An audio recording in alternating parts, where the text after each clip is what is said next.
تو آپ کو بہت سارے انکشافات ہوں گے اور آپ کے پاس مواقع ہوں گے ان سے ملنے کا اور کام کرنے کا اور ذہن سازی کا۔ دوسرے نمبر پہ بہت سارے ایسے افسروں کو میں جانتا ہوں جو مذہبی حوالے سے بہت دین کے قریب، ان کو بہت پروموشن ملی، ان کو ترقی ملی۔ خود میرے برابر میں جو تشریف رکھتے ہیں جنرل حافظ عبدالعزیز صاحب، جو ایک بڑے خانوادے سے تعلق رکھتے ہیں، لدھیانہ کے علماء، بہت مشہور، اور اس ادارے کے بانی حضرت مفتی رشید احمد صاحب لدھیانوی رحمۃ اللہ علیہ کے قریبی عزیز ہیں، حافظ بھی ہیں ماشاءاللہ۔ اور اسی طریقے سے کور کمانڈروں میں یہی تھے جو داڑھی والے اور متشرع اور پورے لائسنس کے ساتھ بیٹھے ہوئے ہوتے تھے۔ جنرل ہمایوں جو کور کمانڈر کراچی تھے، ان کو آپ نے کئی دفعہ سنا، 3-4 مرتبہ یہاں تشریف لائے، آپ لوگوں سے انہوں نے گفتگو بھی کی۔ وہ ماشاءاللہ 5 پاروں کے حافظ بھی ہیں، عربی جانتے ہیں، تجوید بہت اچھی ہے، اور سینکڑوں احادیث کے حافظ بھی ہیں ماشاءاللہ، اور روزانہ احادیث اردو اور انگلش میں ترجمہ کر کے تمام لوگوں کو بھیجتے ہیں، یومیہ ان کا معمول۔ اور یہ بھی آپ کو بتا دوں کہ ہمارا جو پاک ایڈ کا جو شعبہ ہے المنائی کا ہمارے، اس کے وہ چیئرمین بھی ہیں، انہوں نے اپنی زندگی جامعہ کے لیے وقف بھی کی ہے الحمدللہ۔ اور جنرل صاحب سے بھی مجھے یہی امید ہے انشاءاللہ۔ کوئی 1 سال پہلے لاہور میں جب یہ کور کمانڈر تھے تو وہاں سے ملاقات کے لیے گئے، تو میرے ساتھ ایک بڑے کاروباری شخصیت ہیں اور بہت دیندار لوگ ہیں، تبلیغی جماعت سے بھی تعلق ہے۔ تو انہوں نے جنرل صاحب سے کہا کہ آپ ریٹائر ہونے والے ہیں، آپ ہمارے ساتھ آ جائیں کام کرنے کے لیے۔ اور انہوں نے بتایا کہ ہماری جو کمپنی کی جو سیل ہے وہ سالانہ 50 ارب روپے ہے۔ اپنا انہوں نے وہ بتایا، کیا سائز، اپنا حجم بتایا کاروبار کا۔ تو جنرل صاحب نے کہا کہ میں اپنا مستقبل مفتی صاحب کو دے چکا ہوں، میں مفتی صاحب کے پاس جاؤں گا۔ تو اب میں یاد دلا رہا ہوں کہ آپ نے ان کے سامنے یہ وعدہ کیا تھا، اور کہیں گے پھر میں کس دن لے کر بھی جاؤں گا ان کو، تاکہ وہ گواہی بھی دے سکیں۔ یہ ایک مثال آپ کے سامنے موجود ہے۔ جنرل ندیم انجم جو کراچی کے کور کمانڈر تھے، وہ 5 گھنٹے یہاں تشریف لائے، جامعہ کے وزٹ کیا انہوں نے، 5 گھنٹے ایک حاضر سروس کور کمانڈر کسی مدرسے میں جا کر ہر کلاس میں جا رہا ہے، طلباء سے بات کر رہا ہے، اساتذہ سے، اور جو انہوں نے گفتگو کی یہاں وہ ایسی زبردست گفتگو تھی۔ اور اس کے بعد ان کا جامعہ کے طلباء اساتذہ سے بہت گہرا تعلق ہے۔ یہ 3 دن پہلے مجھے ان کا فون آیا کہ آپ کے ہاں جو المنائی کا اجلاس ہو رہا ہے، تو آپ میری طرف سے اور میرا نام لے کر جامعہ رشید کے طلباء اور سے کہیں کہ مجھے آپ لوگوں سے بہت محبت ہے، میں بہت متاثر ہوا تھا، اور میری طرف سے سب کو سلام بھی پیش کریں۔ تو انہوں نے آپ کو سلام بھی پیش کیا ہے۔ اسی طریقے سے جنرل عاصم منیر جو اس وقت آرمی چیف ہیں، یہ حافظ قرآن ہیں ماشاءاللہ، ان کے دونوں بھائی حافظ ہیں، اور ان کے والد صاحب جو تھے وہ جامع مسجد مکی حنفیہ راولپنڈی اس کے خطیب تھے، ایک اسکول کے بھی پرنسپل تھے اور مسجد کے خطیب بھی تھے، اور پورا گھر حافظوں کا ہے، ان کے چچا کا اپنا مدرسہ ہے، وہ حافظ قرآن ہے، اور قرآن بہت یاد بھی ہے اور تجوید بہت اچھی ہے۔ جب بھی علماء سے ملاقاتیں ہوتی تھیں تو آپ یقین کریں ان کی تجوید کئی لوگوں سے اچھی ہوتی تھی، اور بہت ماشاءاللہ وہ محبت کرتے ہیں مدارس سے، علماء سے، اور خاص طور پہ جامعہ رشید کے لیے تو ان کی بہت نیک تمنائیں ہیں۔ ابھی آرمی چیف بننے کے بعد میں گیا تھا ان کو مبارکباد دینے کے لیے، ملنے کے لیے، تو میں نے بتایا کہ جنرل صاحب کو بھی ہم نے دعوت دی ہوئی ہے ہماری کانوکیشن میں، تو بہت خوشی کا اظہار کیا انہوں نے۔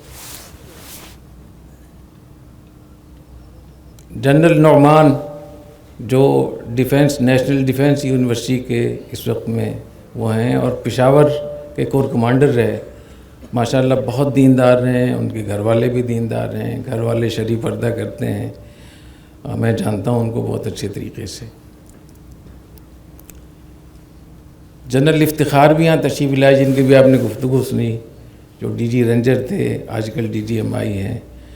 وہ جب یہاں کراچی آئے تو سب سے پہلی ملاقات اپنی ملازمت میں جب ڈی جی رینجر طے ہوئے تو پہلی ملاقات علماء کرام سے کی انہوں نے کہا کہ میں آغاز یہاں سے کر رہا ہوں، اور انہوں نے آ کر علماء کرام نے شکایتیں کی کہ مدرسوں پہ چھاپے پڑتے ہیں، بہت سارے مسئلے ہوتے ہیں۔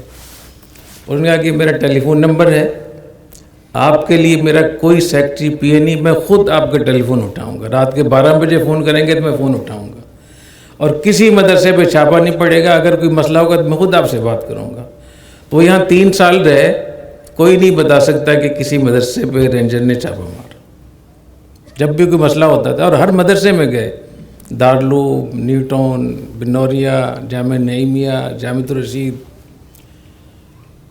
تو یہ ایک دشمن ہے جو ہم لوگوں کو آپس میں لڑانا چاہتے ہیں، اور ان کے سارے مسئلے اس سے حل ہو جائیں گے دشمنوں کے۔ اگر مخالفت ہے فوج کے ساتھ، اگر مخالفت ہے تو اس مخالفت کو دوستی میں تبدیل کرنا چاہیے۔ کوئی بھی ہمارے ملک کا کوئی بھی باشندہ اگر غلط سمت میں جا رہا ہے آپ کے خیال میں، یہ اس کا حل نہیں ہے کہ آپ اس پہ لان تان کریں، برا بھلا کہیں، اس کو آپ سمجھائیں، اس کو قریب کریں، اس کو گلے سے لگائیں۔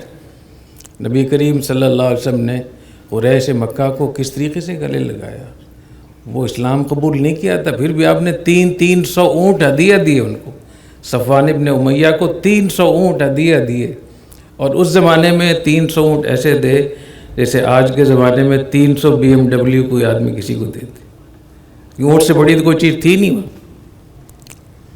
سہیل کو اتنی زیادہ بکریاں دیں کہ ان بکریوں کو شمار کرنا مشکل تھا، کچھ لوگ کہتے ہیں کہ وہ 4000 بکریاں تھیں، 4000 بکریاں، کچھ کہتے ہیں اس سے بھی زیادہ تھی۔ انہوں نے واپس آ کر اپنی قبیلے سے کہا کہ تم ایمان لاؤ، حالانکہ مسلمان نہیں تھے، کہا خدا کی قسم اتنی سخاوت نبی کر سکتا ہے، کسی اور کے بس میں نہیں۔ تو نبی کریم صلی اللہ علیہ وسلم کی سیرت طیبہ یہ ہے کہ جو ٹھیک ہے اس کو حوصلہ افزائی کریں، جو خراب ہے اس کو ٹھیک کریں۔ یہ تو غلط ہے کہ جو خراب ہے اس پہ مزید لان تان کر رہے ہیں، بددعائیں کر رہے ہیں، برا بھلا کر رہے ہیں، پروپیگنڈا کر رہے ہیں۔ یہ ہم جانشین ہیں نبی کریم صلی اللہ علیہ وسلم کے، اور اسی کا ہم دعویٰ کرتے ہیں۔ تو ہمیں اس پہ عمل کرنا چاہیے کہ معاشرے کے لوگوں پہ توجہ دینی چاہیے، ان کے پاس جانا چاہیے۔ تو میں نے یہ 6-7 جنرل ندیم ذکی من، وہ بھی ابھی ریٹائر ہوئے ہیں کچھ مدت پہلے، وہ منگلہ کے کور کمانڈر تھے، وہ بھی ماشاءاللہ میری ان سے ملاقات ہے، بہت دیندار آدمی ہیں اور نمازی ہیں اور بہت اچھے خیالات کے آدمی ہیں۔ تو یہ میں نے 6-7 وہ بتائیں جو سارے کور کمانڈر ہیں، سارے یہ جنرل ندیم ذکی من، جنرل آصف غفور، اور جنرل عبدالعزیز، حافظ عبدالعزیز صاحب، جنرل عاصم منیر صاحب، جنرل ندیم انجم صاحب، جنرل ہمایوں عزیز صاحب۔ تو جب کسی فوج کے کور کمانڈر جو مین وہ ہوتے ہیں، اگر وہاں اتنی بڑی تعداد میں ایسے لوگ موجود ہیں جو مدرسوں میں آتے ہیں، آنا چاہتے ہیں، ملنا چاہتے ہیں، علماء کے اکرام کرتے ہیں، تو پھر ہمارے پاس ایک موقع ہے کہ ہم اس موقع سے فائدہ اٹھائیں اور اپنی اس فوج کی جو ٹھیک چیزیں ہیں ان کو سپورٹ کریں، جو غلط چیزیں ان کی اصلاح کی کوشش کریں، اور مجھے انشاءاللہ امید ہے کہ اس کا بہت فائدہ ہوگا۔ اسی طریقے سے ان 6 سالوں میں کافی جو نمایاں کام ہوئے ہیں، اس میں ایک یہ کہ فوج میں، ایئر فورس میں، نیوی میں، آرمی میں علماء کرام نے کمیشن لیا ہے۔ خود جامعۃ الرشید کے 27 فضلاء اس وقت ہماری افواج میں افسر ہیں، وہ میجر تک پہنچ چکے ہیں اور کیپٹن تک پہنچ چکے ہیں۔ اس میں 15 نیوی میں RMOs بھرتی ہوئے ہیں، اور یہ جنرل باجوہ اور نیول چیف ظفر محمود عباسی صاحب کے مشورے کے ساتھ ہوا ہے۔ 4 ہمارے جو فضلاء ہیں وہ ایئر فورس میں ہیں، 6 آرمی میں۔ یہ وہ لوگ ہیں جو افسر ہیں۔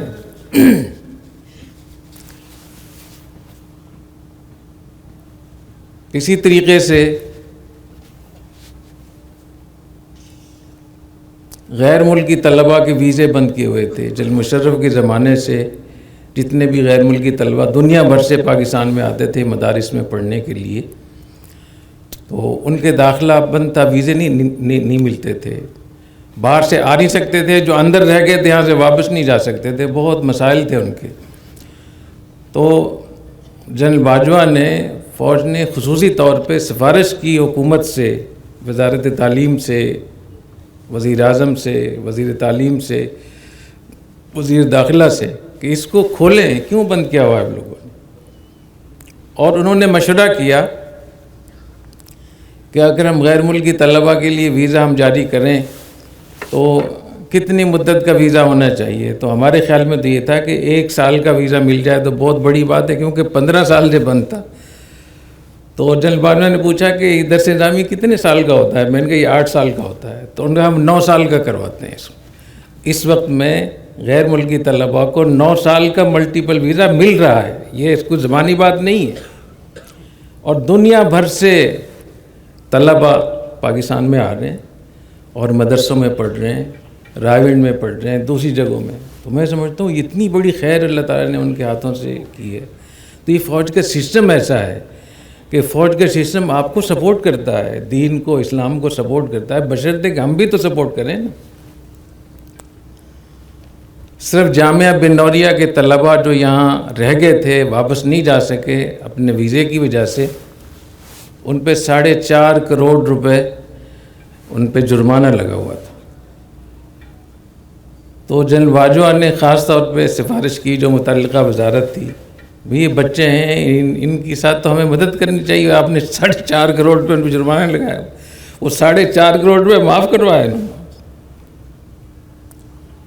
ایسے ہی جب علماء کرام کی میٹنگ ہوئی تو مسائل پہ بہت بات چیت ہوئی، تو علماء کرام، جس میں تمام مکاتب فکر کے علماء کرام تھے، اور انہوں نے یہ کہا کہ اس وقت ہماری جو مدارس ہیں یہ وزارت صنعت و تجارت سے قانونی طور پہ مربوط ہیں۔ اب حیران ہوں گے، مدارس جو تھے وزارت تعلیم سے نہیں تھے، وزارت صنعت و تجارت سے اور وزارت داخلہ سے۔ صنعت و تجارت والے پھر آگے جاتے تھے کہ اکاؤنٹس دکھاؤ، پیسے کہاں سے آ رہے ہیں، یہ کہاں آ رہے ہیں، پورے آپ لوگوں نے ٹیکس دیا نہیں دیا۔ اور وزارت داخلہ والے یہاں دہشت گردی ہو رہی ہے، یہاں پابند، پھر وہ آگے 4 شیڈول شروع ہو جاتا ہے اور وہ ساری چیزیں۔ تو ہمارے اکابر نے، حضرات نے مطالبہ کیا کہ مدارس کو وزارت صنعت و تجارت یا وزارت داخلہ کے بجائے وزارت تعلیم سے مربوط کیا جائے۔ تو الحمدللہ انہوں نے اس کی بھی سفارش کی، اور حکومت کا جو متعلقہ وزارت تھی ان سے بات چیت کی، شفقت محمود صاحب سے، دوسرے لوگوں سے، وزیر اعظم سے بات کی، تو انہوں نے باقاعدہ اس کو، مدارس کو وزارت تعلیم میں شامل کیا، جیسے اسکول، کالج اور یونیورسٹیاں ہیں۔ آپ حضرات کے علم ہے کہ پوری دنیا میں تبلیغی جماعت میں کئی دھڑے بن گئے ہیں اور بہت لڑائیاں ہوئی ہیں، مار دھاڑ بھی ہوئی ہے، وہاں بنگلہ دیش میں تو کافی لوگ اس میں جاں بحق بھی ہوئے، لیکن پاکستان میں ابھی تک 2 گروپ نہیں بنے۔ اس میں بھی فوج کا بہت بڑا حصہ ہے، اور انہوں نے کہا کہ ہم آپ کے نظام میں حصہ نہیں ڈالیں گے، لیکن یہاں جو بھی نظام چلے گا وہ راولپنڈی سے چلے گا، جتنے بھی گروپ بن جائیں، لیکن پہلے راولپنڈی آئے، راولپنڈی سے۔ تو یہ جو ہم سمجھتے ہیں کہ ہمیشہ دینی جماعتوں کو توڑتے ہیں، توڑتے بھی ہیں، اس میں کوئی شک نہیں ہے، لیکن یہ کہ وہ چیزیں میں آپ کو بتا رہا ہوں کہ جو میں نے خود دیکھی ہیں۔ تو تبلیغی جماعت میں جو اتنی ماشاءاللہ پاکستان میں اتنا کام ہو رہا ہے، اور یہاں جماعت میں 2 گروپ نہیں بنے، تو اس میں بھی ان کا بہت بڑا حصہ ہے۔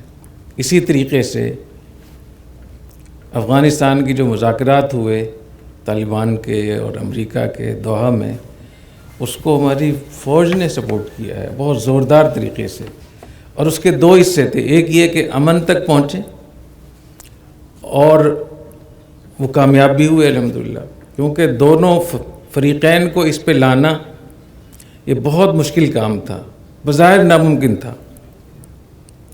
تو مجھے چونکہ ہم سے مشاورت ہوتی رہی تو میں خود اس بات کا گواہ ہوں، اور دوسرے کہ جب اتنی بڑی کامیابی ہو رہی ہوتی ہے تو جو دشمن ملک ہوتا ہے وہ توڑتا ہے۔ تو پاکستان کے پاس اتنے مواقع تھے کہ وہ نئے گروپ کھڑے کر سکتا تھا، ایسے لوگوں کی حوصلہ افزائی جو طالبان کے مقابلے میں تو میں سمجھتا ہوں کہ جتنے سال مذاکرات ہوتے رہے اس میں انہوں نے اس کی کوشش کی کہ کسی کی حوصلہ افزائی نہ ہو، وہاں گروپ بازی نہ ہو، تاکہ وہاں ایک امن قائم ہو اور پورے خطے کے لیے۔ تو میرا یہ رائے یہ ہے کہ افغانستان میں جو امارت اسلامیہ قائم ہوئی ہے، اور یہ پاکستان اور افغانستان کے لوگ سب کو ان حضرات کا شکریہ ادا کرنا چاہیے، ورنہ اس سے پہلے تو مشہور تھا کہ پاکستان کے لوگ وہاں لڑائی کرتے ہیں، لڑائی چاہتے ہیں، امن نہیں چاہتے۔ کچھ ایسی چیزیں بھی ہوں گی جو جنرل صاحب شاید پریشان ہو رہے ہوں، ہاں، کیونکہ ان کے ہاں بہت سخت سسٹم ہوتا ہے، لیکن اللہ بلا برگردن ملا میرے اوپر ڈال دیں۔ تو میں تو وہ بات کہہ رہا ہوں جو مجھے کہنی چاہیے، اور اگر میں نہیں کہوں گا تو مجھ سے پوچھ ہوگی۔ اور ان پروپیگنڈوں کی وجہ سے جو ماحول بنتا ہے مخالفت کا، حملوں کا، قتل و قتال کا، اور پھر جس طریقے سے لاشیں گرتی ہیں اور جس طریقے سے ملک کی معاشی صورتحال برباد ہوتی ہے، پھر جب ہم بلیک میل ہوتے ہیں تو اس سے بچنے کے لیے یہ ضروری ہے۔ تو میرے خیال میں اتنا ہی کافی ہے۔ تو میں جنرل صاحب آپ کو بہت میں آپ کا شکریہ بھی ادا کرتا ہوں۔ اللہ تعالیٰ آپ کو بہت جزائے خیر عطا فرمائے، اور بہت آپ کا شکر گزار ہوں تمام لوگوں کی طرف سے آپ تشریف لائے۔ جزاکم اللہ۔ سبحانک اللہم و بحمدک، اشہد ان لا الہ الا انت، استغفرک و اتوب الیک۔